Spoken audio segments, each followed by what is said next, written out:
के गर्छ रे पुरा काम लाग्यो फेरि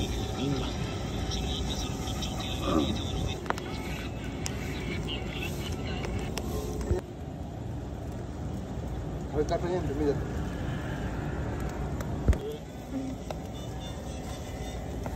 छोड्न हो त अनि Yes.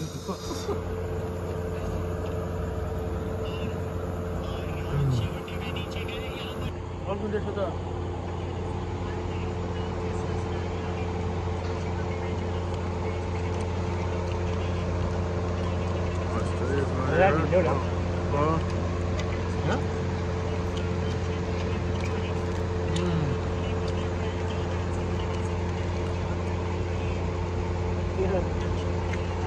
खानु पर्छ